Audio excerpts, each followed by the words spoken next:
তোর আসলে সমস্যা কি জানোস? তুই তৃতীয় ব্যক্তির কথা বেশি শুনোস, এই কারণে তোর এত বেশি সমস্যা। তুই এটা কেমন করে বুঝলি? তৃতীয় ব্যক্তির কথায় চললে অবস্থাটা যে কেমন হয় সেটা তোর আমি একটা উদাহরণ দিয়ে বুঝাই দেই, তাইলে তুই বুঝবি। একজন লোক একটা বড় কোম্পানিতে চাকরি করে, আর একজন লোক একটা ছোট কোম্পানিতে চাকরি করে। এখন বড় কোম্পানিতে যে ছেলেটা চাকরি করে তার তো অনেক বেশি অহংকার, কারণ সে বড় কোম্পানিতে চাকরি করে। আর যে ছোট কোম্পানিতে চাকরি করে তারে জিজ্ঞাইতেছে, কিরে তুই কোথায় চাকরি করস রে? তারপরে ওই ছেলেটা বলতেছে, আমি ছোটোখাটো একটা কোম্পানিতে চাকরি করি ওই যে ওই পাশে। তারপরে ও জিজ্ঞাইতেছে, ও তুই ওইখানে কত টাকা বেতন পাস রে?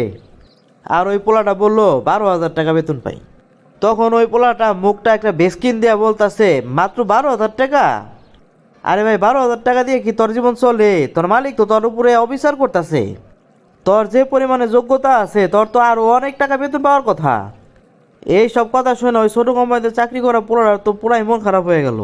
তারপর তো পোলাটা রাইগে মেগে গেল তার বসের সাথে কথা কওয়ার লিগা। তারপর ওই পোলাটা বসের কাছে গিয়া বলতেছে, বস আমার বেতন বাড়ান, না হলে আমি চাকরি করবো না। এক কথায় দুই কথায় লাগে গেল কথা কাটাকাটি করতে করতে এমন অবস্থায় চলে গেছে, এক সময় তার চাকরিটাই চলে গেল। শেষমেশ কি হলো, পোলাটা কিন্তু এখন বর্তমানে বেকার হয়ে গেল। শোন, তোর আমি আর একটা জ্বলন্ত প্রমাণ দেই, তাহলে তুই ভালো মতো বুঝতে পারবি। কিছুদিন আগে এক মহিলা ব্যক্তির একটা ছেলে সন্তান হয়েছে। তারপরে তারে দেখতে আসছে পাশের বাড়ির এক চাষি, যারে কয় তৃতীয় ব্যক্তি আর কি। আয়সা বলতেছে, এটা কি তোমার প্রথম সন্তান? ওই মহিলা বলতেছে, হ এটা আমার প্রথম সন্তান। তারপর ওই মহিলা বলতেছে, তোমার প্রথম সন্তান হইলো, তোমার স্বামী তোমার কিছু দেয় নাই, টাকা পয়সা গয়নাঘাটি কিছু? তখন আবার ওই মহিলা বলতেছে, না এইসব দিব কিসের জন্যে, সন্তান তো আমাকে দুজনেরই। তখনই ওই মহিলা মানে তৃতীয় ব্যক্তি বলতেছে, তোমার স্বামী কি তোমার হাত খরচের জন্য টাকা পয়সা দিতে পারে না? তুমি কি ঘরের চাকরানি? এখন তো এই মহিলার মাথার ভিতরে সারাদিন বইরা খালি ওই কথাই ঘুরতেছে। ওই মহিলার মাথার ভিতরে তো একদম তৃতীয় ব্যক্তির কথাটা একদমই সেট হয়ে গেছে। তখন ওই মহিলাটা মনে মনে ভাবতেছে, আজকে বাসায় আসুক, দেখামু মজাটা।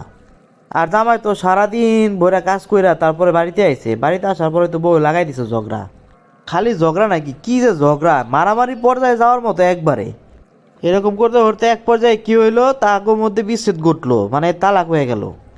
দেখ শেষ পর্যন্ত কি হইলো, ওই মহিলাটা একজন তালাকপ্রাপ্ত মহিলা হয়ে গেল। এরকম আর অনেক উদাহরণ আছে, তোর আমি কয়টা দিব। আচ্ছা শোন, তাহলে তোর আমি আর একটা উদাহরণ দেই। এই উদাহরণটা শুনলে পরে বুঝতে পারবি আর অনেক কিছু। বাড়িতে একজন বয়স্ক লোক কাজ করতেছে। তখন একটা মহিলা এসে কইতেছে, কি কাকা আপনি এই বয়সে এত কাজ করতেছেন? শুনছি আপনার পোলা নাকি ঢাকাতে থাকে, অনেক বড় একটা ফ্ল্যাটে থাকে। আপনার পোলার অনেক বড় একটা ফ্ল্যাট, অনেক টাকা পয়সা কামায়, আর আপনাদের রাখতে পারলো না, আপনাদেরকে গ্রামে পাঠাই দিছে। আপনাদের তো মনে হয় দেখতেও আসে না। তখন ওই মুরব্বী লোকটা বলতেছে, না না আমাদের তো টাকা পয়সাটা পাঠায়, খোঁজ খবর নেয়, আবার সময় পাইলে তো বাড়িতে আসেই। তখন ওই মহিলাটা আবার বলতেছে, এটা কোনো কথা হইলো, আপনাদেরকে একসাথে রাখবো, আপনাদের দেখভাল করব, তা করে না। তখন ওই বৃদ্ধ লোকটা বলতেছে, আরে না না না, ও আমার সাথে প্রতিদিনই কথা বলে, খোঁজ খবর নেয়, অনেক ব্যস্ত তো। তখনই আবার ওই মহিলাটা বলতেছে, আপনি আপনার পোলার কি খবর রাখেন? ও হয়তো ঢাকা শহরে জায়গা কিনছে, বাড়ি গাড়ি করতেছে, আর আপনারা এখানে ফকিরের মতো থাকেন, খায়া না খায়া।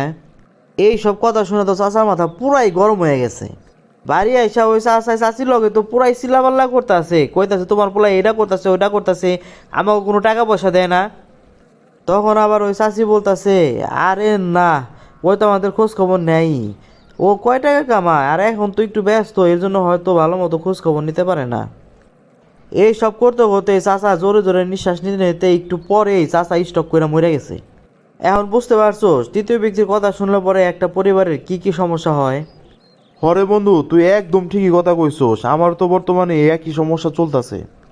শোন, আমাদের জীবনে কিছু অবাঞ্ছিত অপ্রয়োজনীয় কিছু প্রশ্ন আছে, যা আমাদের সুখী জীবনকে এক মুহূর্তের ভিতরে দুঃখী বানাই দিতে পারে। আবার আমাদের সমাজের ভিতরে কিছু কিছু মানুষ আছে যারা নীরবে আসবে, তারপর শান্তির সংসারে আগুন জ্বালায় দিয়া নীরবে চলে যাবে। ওই সকল ছদ্মবেশী মানুষরা তোরা তো কিছু দিবই না, পারলে তোর কাছ থেকে অনেক কিছু কায়রা নিয়ে যাব। শোন, সংসার জীবনে কখনোই তৃতীয় ব্যক্তি ঢুকতে দিবি না। আর যদি কখনো ভুলক্রমে তৃতীয় ব্যক্তি ঢুকেও যায়, তাহলে চেষ্টা করবি ওই ব্যক্তির কথা কখনোই কানে না নিতে। আর ওই 3 নাম্বার ব্যক্তি থেকে সবসময় সাবধানে থাকবি। প্রিয় বন্ধুরা, আপনারা লাইক, কমেন্ট ও শেয়ার করে আমাদের পাশে থাকুন। আপনাদের একটি লাইক ও কমেন্ট আমাদের নতুন ভিডিও বানাতে অনেক উৎসাহ যোগায়।